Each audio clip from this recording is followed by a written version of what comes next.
Many of us have heard of the Constitution. It is the law of the land. It is the legal document that sets up a government and so it sets up the powers of the government in the United States of America. But something that many of us don't know is that it is not the first constitution that the United States of America has had. A previous constitution, which was called the Articles of Confederation. And you can see the weaknesses of the Articles of Confederation actually are fixed or amended or changed in this updated constitution. Today, it is just the top 5 things that I think you should know about the Articles of Confederation. The first thing we should know about the Articles of Confederation is that the word confederation actually means an organization which consists of a number of parties or groups in some kind of allegiance or a league. The Articles of Confederation was just that. The first 13 states decided that they were going to be in league with each other. It's not like one whole country as we understand the United States to be today, but more like 13 little countries that formed some sort of a league, some sort of an alliance with each other. So they kept their independence, each state kept their independence, but they were in league with each other. Can you imagine if New York was its own little country?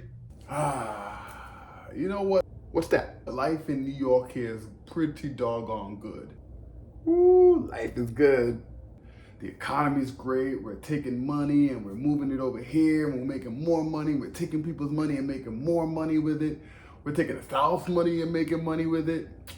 We're looking pretty good over here. You know what we should do? I think we should annex New Jersey and Connecticut. I mean, we got our own militia if they try to get frisky. And we'll call them New York South and New York North. Great idea. And Connecticut, we can take over their insurance companies and the WWE. I hear wrestling is a big thing now. And we'll make them all buy chopped cheese. Yeah, the Continental Congress, they can't really get involved. They're suckers. And the New Jersey, we can take over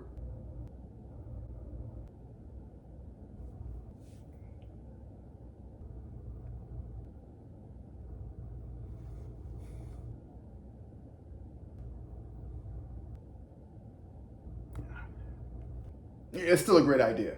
That would be something. The second thing that you should know about the Articles of Confederation is that the Articles of Confederation formed what they considered the League of Friends. And so the relationship wasn't as strong or isn't as strong as one whole body because it was more like a league of friends.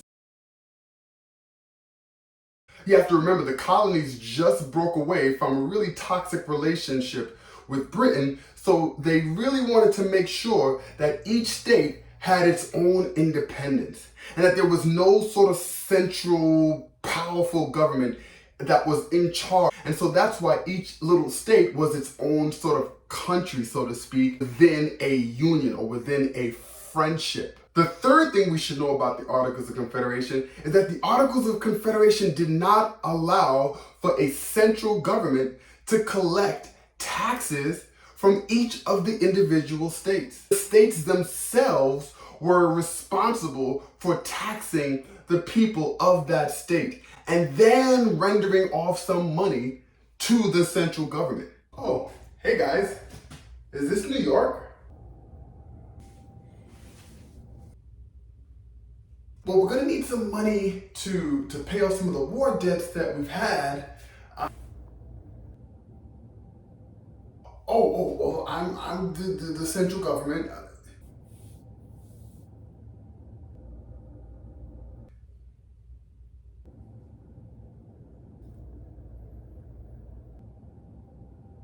I'm looking to maybe try to collect some revenue from you because, we need some revenue.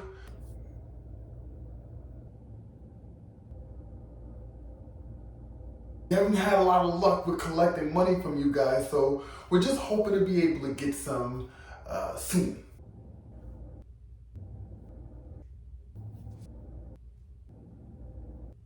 Hey yo, you gotta go, bro. The central government really didn't have any authority to collect taxes from each state to do things like pay off debts, pay off war debts, maybe raise an army the way that they would like to if they needed more funds to raise an army. Sometimes the central government had enough to take care of the business that it needed to take care of, and sometimes it didn't.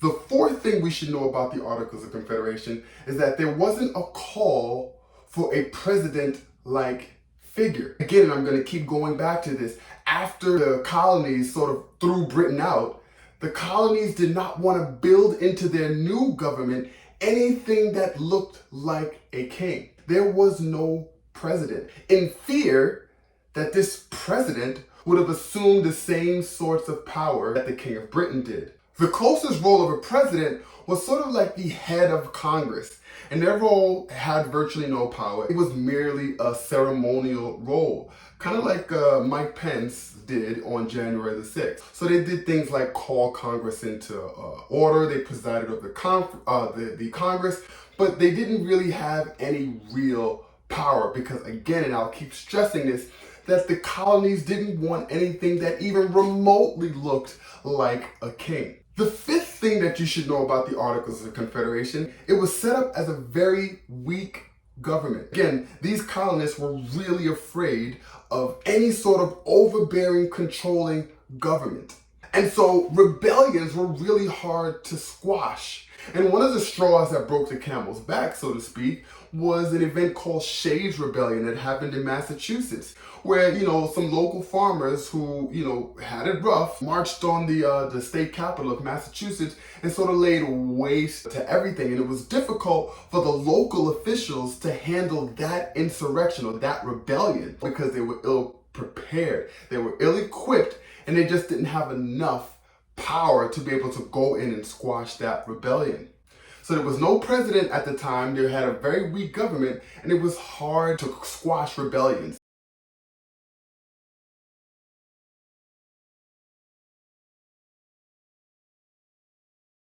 Oh wait, wrong rebellion, sorry.